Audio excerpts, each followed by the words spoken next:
The story between the United States and Egypt in the 20th century is one of the most interesting and complex diplomatic relationships of the Cold War era.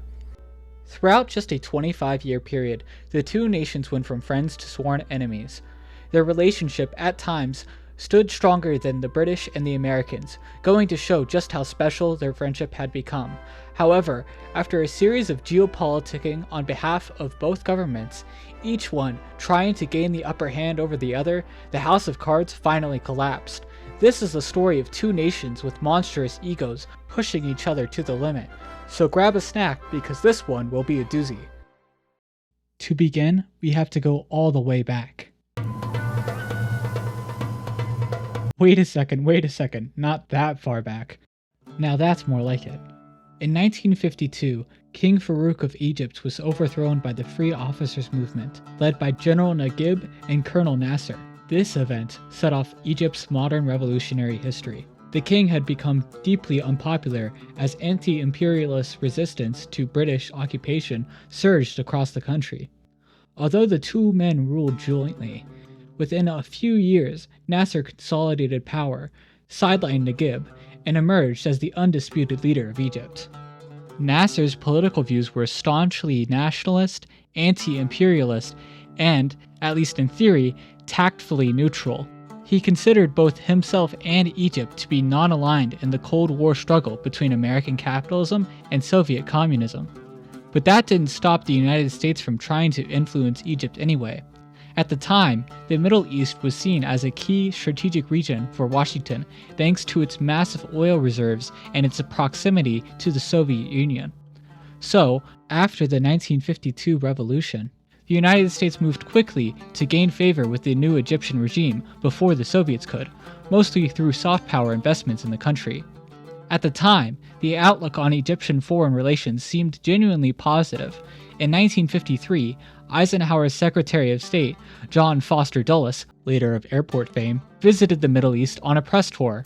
While there, the State Department filmed a documentary for audiences back home called Report from the Near East. They were trying to convince the public to support foreign aid to the region. Here's what they had to say about Egypt. Today, Egypt is entering another age of progress. Rich in resources that have long been untapped, Egypt is beginning to learn the skills and techniques of the machine era. A few modern plants already exist, but to meet the industrial needs of its large population, Egypt is encouraging the investment of outside capital. Beyond providing audiences with basic education about the country, the State Department also hoped American corporations would see the documentary and invest in Egypt, further improving relations and expanding U.S. influence.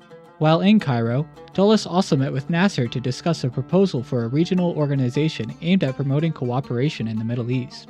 The organization was called the Middle East Treaty Organization, or MITO, and if that sounds a lot like NATO, that's because they were meant to be very similar.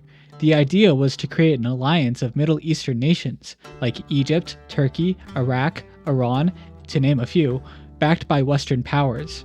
MITO would give the United States significant influence over the Middle East politics and help deter Soviet meddling and outright invasion of member states. When Nasser heard the proposal, he was skeptical for several reasons. First, if there was going to be a big pan-Arab defense organization, he wanted Egypt to lead it, not the United States. In fact, he envisioned Egypt as the head of a single, unified Arab nation. Second, Nasser viewed the British occupation of the Suez Canal as far more urgent than any potential Soviet influence, and preferred to deal with that. Finally, and perhaps most importantly, Nasser was a staunch anti-Zionist. He disliked working with the United States because of its continued support for Israel, and MITO, by design, did nothing to restrain Israel in any meaningful capacity. Recognizing Nasser's hesitation, the CIA did what they do best. They offered him $3 million as a bribe in exchange for his cooperation. Nasser took the money and said he would think about it, but made no concrete promises. After the trip, Dulles spoke highly of Egypt and their newfound relationship on the public radio, reflecting on his optimistic outlook for the future of the Middle East. He said, Egypt stands at the threshold of what can be a great new future. If this Suez problem can be satisfactorily solved, I am confident that Egypt can find the means to develop its land and lift up its people, and add a new bright chapter to a glorious past. In the same speech, he also expressed admiration and optimism for Israel, outlining a new policy approach known as even-handedness. We were impressed by the vision and supporting energy with which the people are building their new nation. Inspired by a great faith, they are now doing an impressive work of creation. They face hard internal problems, which I believe they can solve. Furthermore, the Prime Minister, Ben-Gurion, and other Israeli officials asserted convincingly their desire to live at peace with their Arab neighbors. From this point forward, the United States would try not to interfere too directly in the Arab-Israeli conflict in order to maintain good relations with both sides while seeking a peaceful resolution to the dispute. A few years later, in 1955, the establishment of MEDO was underway. Its founding members drafted a central treaty known as the Baghdad Pact and invited Egypt to sign on. Nasser, remembering the $3 million bribe the CIA had already given him, chose not to sign. What a mad lad. This was due to all the same concerns he had earlier, plus the fact that Egypt had just kicked the British out of their Suez Canal military base, making a new defense alliance with them extremely awkward. Although Nasser chose not to join MEDO, it does not appear to have seriously strained Egypt's relationship with the United States.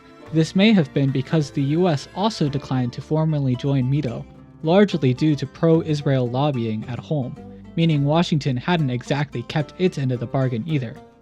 Whatever the reason, US-Egyptian relations would not stay steady for very long. Only a few months later, another disagreement emerged, this time over weapons. For several years, Egypt had been trying to purchase modern arms from the United States. Eisenhower was open to the idea, but Congress was deeply skeptical of Nasser's intentions, so Eisenhower proposed a compromise. If Egypt could guarantee that the weapons would not be used against Israel, and allowed US military attachés to oversee their deployment, he would work to secure the congressional support needed to approve the sale. Nasser, unsurprisingly, disliked this deal. He told Dulles that if the United States refused to sell him the weapons, he would simply buy them from the Soviets instead. Dulles refused to budge, assuming Nasser was bluffing. Nasser was not. He quickly secured an $83 million arms deal with Czechoslovakia, acting as a Soviet intermediary. Dulles, understandably, was furious at what he saw as a clear betrayal. Dulles retaliated by rolling out a new policy in March 1956, known as the Omega Memorandum, a very cool name for something actually pretty boring. The memo's main objective was either to pressure Egypt back into cooperation with the United States, or to cripple its geopolitical influence in the process. This would be done by quietly delaying funding for the construction of the Aswan Dam, a massive Egyptian infrastructure megaproject that required far more capital than Egypt had on hand. If Egypt didn't fall back in line, the money would never come, and its main path toward modernization would be cut off. Nasser, wondering why the funding was taking so long to materialize, decided to play an Uno reverse card and apply some pressure of his own. In May of that same year, Egypt formally recognized Communist China, directly undermining American strategic objectives in East Asia. This time, however, Nasser didn't get away with his shenanigans. He had flown too close to the sun. Almost immediately, Dulles cut off all aid for the Aswan Dam. US-Egyptian relations were officially out the window. In retaliation, and now with no external pressure left to restrain him, Nasser did what the West considered unthinkable. On July 26, 1956, he delivered a speech in Alexandria. At the mention of Ferdinand de Lesseps, Egyptian soldiers listening in grabbed their rifles and stormed the offices of the British Suez Canal Company. By the end of the speech, Nasser had officially announced the nationalization of the Suez Canal. Britain, France, and Israel quickly began planning a military assault to reclaim the canal. The invasion of Egypt was launched in late October and made rapid advances, but then something unexpected happened. The United States stepped in, not on the side of Britain, but on the side of Egypt. Washington demanded an immediate ceasefire and even threatened economic consequences if all invading troops were not withdrawn. Faced with US pressure, Britain and its allies complied. But why intervene at all? Given how badly relations between Egypt and the United States had deteriorated, Eisenhower believed they might still be salvageable, at least to some degree. This was something of a last-ditch effort to get things back on track, and for a moment, it almost worked. Egypt appreciated the American support, and relations began to normalize once again, with one major caveat: Egypt was never to close the Straits of Tiran. The nation stayed on relatively good terms for only about 2 years. In 1958, Egypt accepted Soviet funding to finally build the Aswan Dam, and that drove the final nail into the coffin. From that point on, US-Egyptian relations would only continue to deteriorate. In the early 1960s, Egypt purchased even more weapons from the Soviets, while the United States responded by increasing arms sales to Israel. Fearing an imminent Israeli invasion of Syria, Egypt closed the Straits of Tiran, breaking its final promise to Washington. This escalation ultimately led to the Six-Day War between Israel and its neighboring Arab states, a conflict that Israel, to the shock of much of the American public, decisively won. During the early stages of the war, Western officials were scrambling to figure out what to do. They were fairly confident that Israel would win, but not by how much. This is where the Americans began to scheme. If Israel emerged with a decisive victory, the United States could shape the post-war peace on its own terms. Lyndon Johnson's national security advisor, Walt Rostow, had a few ideas about how to make that happen.